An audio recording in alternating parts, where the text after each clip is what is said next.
हे साईनाथ के बेटा बेटियों, द्वारका माई के प्रिय बच्चों, ब्रह्म तत्व, विष्णु तत्व, शिव तत्व की सीढ़ी को अपने जान समझने वाले, अपने प्राण समझने वाले, उनको प्रणिपात करने वाले बेटा बेटियों, ध्यान पूर्वक इन कथाओं को सुनिए। तुम्हारे लिए ही ये कथाएं बनाई जा रही है। साईनाथ महाराज की अब कृपा हुई। जो परीक्षार्थी है, जो परीक्षा में बैठे हुए हैं, जो मंद बुद्धि हैं, जो नहीं पढ़ रहे हैं, कुछ लोग अधार्मिक जनों की संगति में रहते हैं, बिगड़ रहे हैं, उन लोगों के माता पिता ध्यान दें इन कथाओं पर।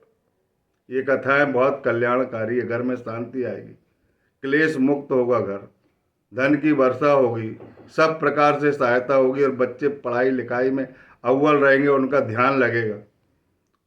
केवल इन कथाओं को ध्यान से सुनिए और जो प्रार्थना मैंने पिछली कथा में बताया, हेमाडपंत ने जो की है वो अवश्य करिए।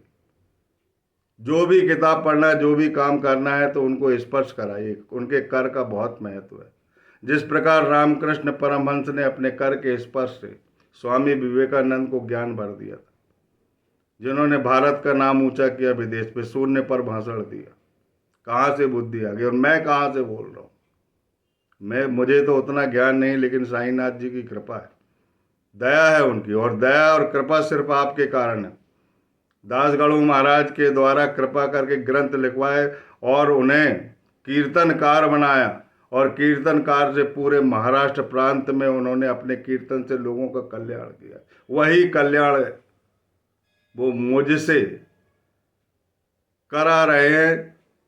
इसे ध्यान पूर्वक सुने, भक्ति पूर्वक सुने, अंतःकरण में इस बात को ध्यान रखें।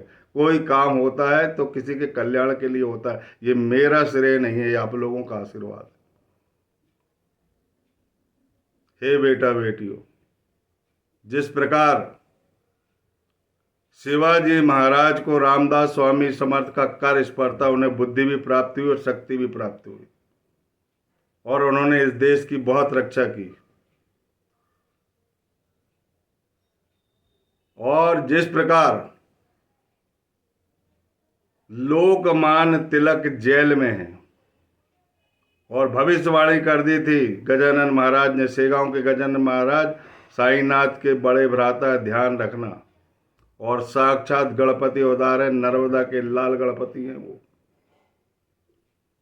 वहां से बुद्धि मिलेगी आपको, पक्की बात बता रहा हूं। और आप साईनाथ के भक्त बनोगे तो वो जरूर आपको वहां पहुंचाए बगैर नहीं रहेंगे। उनके चरणों को भी प्रणिपात करना। साईनाथ महाराज के चरण और उनके चरण में कोई अंतर नहीं, लेकिन भेजेंगे जरूर तुम। हे बेटा बेटियों, उस संत ने जब जेल बता दिया कि तुमको जेल जाना पड़ेगा, और उनके वाक्य सही निकले और उनको जेल हुई, और राष्ट्रीय क्रांति के लिए जेल हुई थी, अच्छी बात के लिए जेल हुई थी। जो संघर्षकारी होते हैं उन्हें जेल होते ही, ऐसी सांत्वना गजानन महाराज ने उनको दी थी।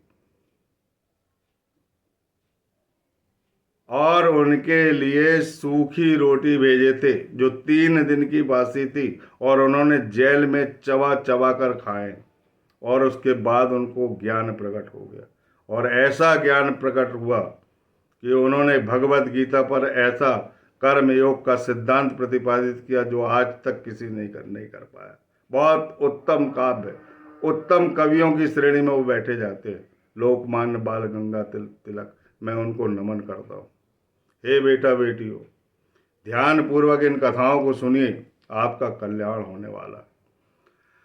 जिस प्रकार साईनाथ महाराज ने दासगणु महाराज को दुष्ट और अधार्मिक संगति से छुड़ाकर अपने कर स्पर्श से गंगा यमुना के अपने चरणों का स्नान कराने के बाद, विट्ठल के दर्शन कराने के बाद, उन्हें बुद्धि, ऐसी प्रखर बुद्धि हुई, ऐसे ऐसे ऐसे सक्रिय हुए वो, कि उन्होंने अनेक धार्मिक ग्रंथ लिख दी। तो तुम्हारी तो छोटी सी परीक्षा है, विश्वास करो। अब इस फकीर पर विश्वास करो, बहुत दयालु फकीर है। कोई कुछ भी बोलता है उस पर बिल्कुल ध्यान मत दो। साईनाथ महाराज ब्राह्मण हैं, हालांकि जाति में नहीं रहना चाहिए अपने को, उन्होंने बोला कि मैं जाति पाति कुछ नहीं मानता, मैं इंसान मानता हूँ, इंसानियत की सेवा मानता हूँ। उन्होंने बोला हर प्राणियों में जो मेरी सेवा करता, मेरे सर्वव्यापकता का पूजन करता, मुझे बहुत अधिक प्रिय लगता है। जो दूसरों को नुकसान पहुंचाता वो मुझे दुख पहुंचाता है। बोलिए सच्चिदानंद सदगुरु साईनाथ महाराज की जय। उनके कर स्पर्श से अनेक ग्रंथ लिखे गए, कीर्तनकार बने वो, और बम्बई में उन्होंने कीर्तन किए और अनेक लोगों का कल्याण हुआ। हो सकता है कि उन्होंने भी मुझे यंत्र के रूप में उपयोग किया है। आपके आशीर्वाद के कारण आपका कल्याण निश्चित है। कोई आपके कल्याण से नहीं रोक सकता। मुझे साईनाथ पर बेहद भरोसा है। इसके बाद जोगेश्वर भीष्म नागपुर के, जिनकी आरती सगुण उपासना, छोटी सी आरती मराठी में भी है और हिंदी में सभी सभी उसमें है, तमिल में भी है, सब में है वो।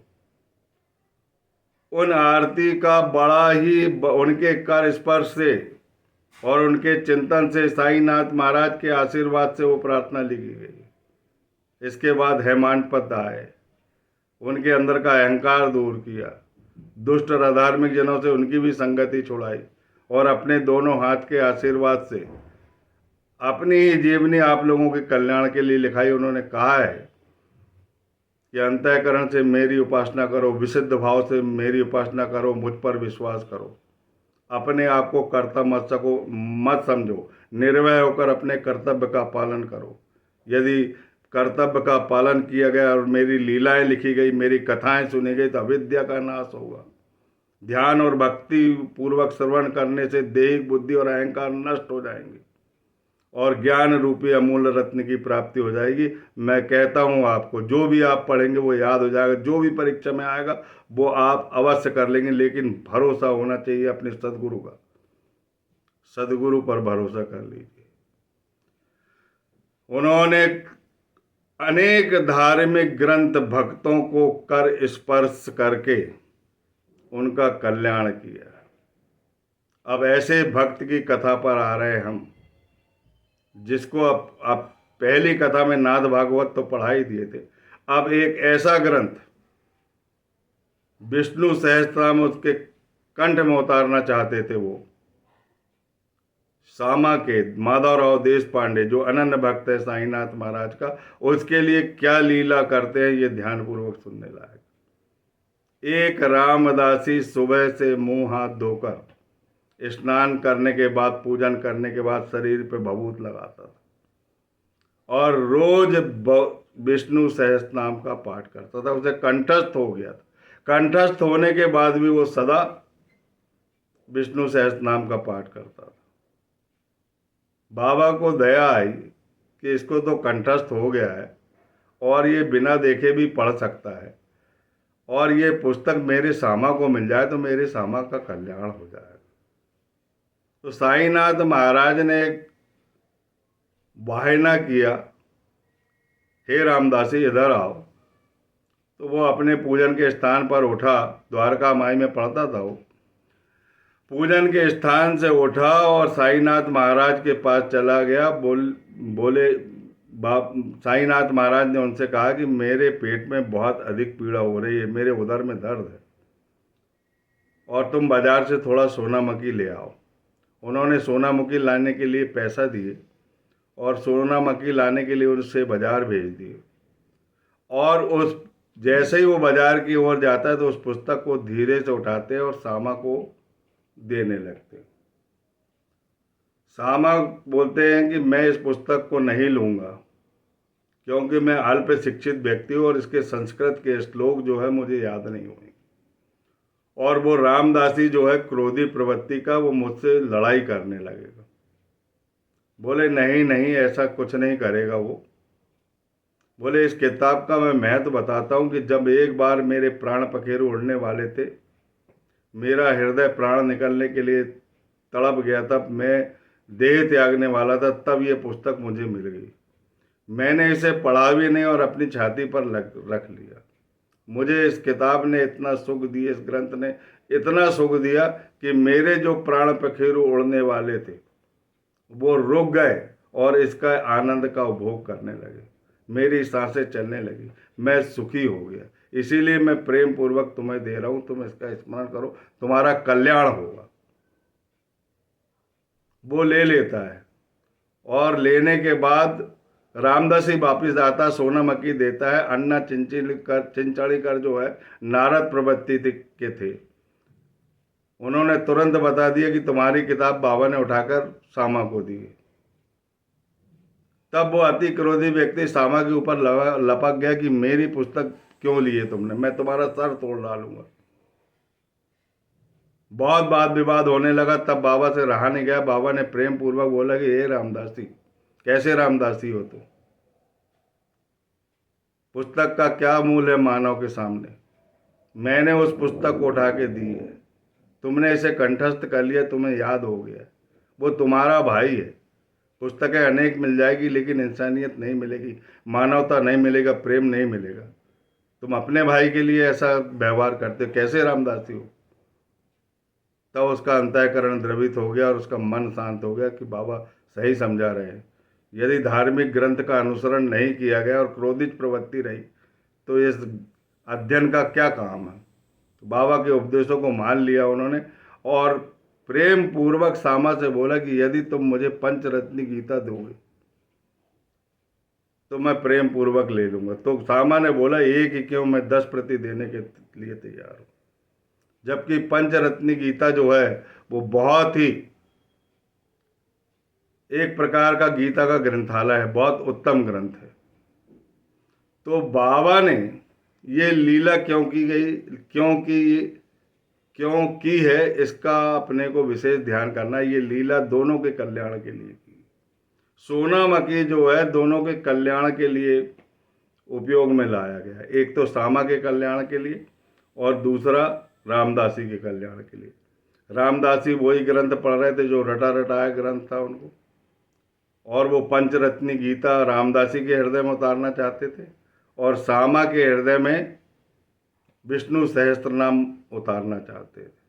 उन्होंने सामा वो पुस्तक को कर अपने स्पर्श किया, ऊदी लगाई और उनके माथे पे ऊदी लगाई। ये पुस्तक तुम्हारा कल्याण करेगी, तुम्हें भवसागर से पार करेगी और तुम्हें उत्तम स्थान देगी। उसी प्रकार रामदासी को भी आशीर्वाद दिया कि ये पंचरत्नी गीता तुम्हारे कल्याण के लिए, और सहानुभूति पूर्वक समदर्शी बनकर व्यवहार करो। रामदासी को समदर्शी होना चाहिए।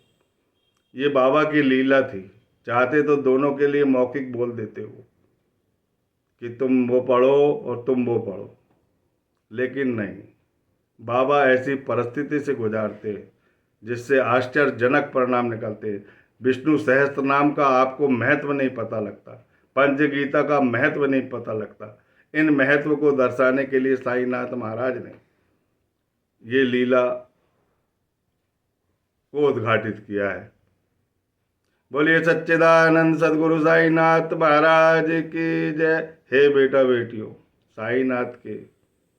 साईनाथ को चाहने वाले, उनकी सीढ़ी को अपनी आत्मा से लगाने वाले, सबका कल्याण सुनिश्चित है। बस विश्वास और प्रेम चाहिए। बाबा की लीला बड़ी अगाध है। बड़े बड़े लोगों को अपने कर स्पर्श से बुद्धिमान उन्होंने बनाया है, तो तुम कौन सी चीज हो? जो भी पढ़ना चाहते हो उन पर विश्वास रख के पढ़ो और उनसे उन किताबों का स्पर्श करा दो। रोज ध्यान नहीं करते तो नहीं करते, गुरुवार की गुरुवार उनका ध्यान कर लिया करो कि तुम ही हमारे माता हो, तुम ही हमारे पिता हो, तुम्हारे सिवा हमारे संसार में कोई नहीं है। तुम ही पालनहार हो, तुम ही तारानान हो, तुम ही हंसाने वाले हो, तुम ही रुलाने वाले हो, तुम ही भूखे रखोगे, तुम ही पेट भरोगे, सब कुछ तुमको करना है। हमारे घर में आ जाइए और हमारा कल्याण कीजिए। बोलिए सच्चिदानंद सदगुरु साईनाथ महाराज की जय। इसके बाद खापरडे जो बाबा की अनन्य भक्त है उसकी कहानी आएगी, उनके पुनर्जन्म की कहानी आएगी, और जो कुछ भी आएगा वो अगली कथा में आएगा। तब तक के लिए ओम साई राम।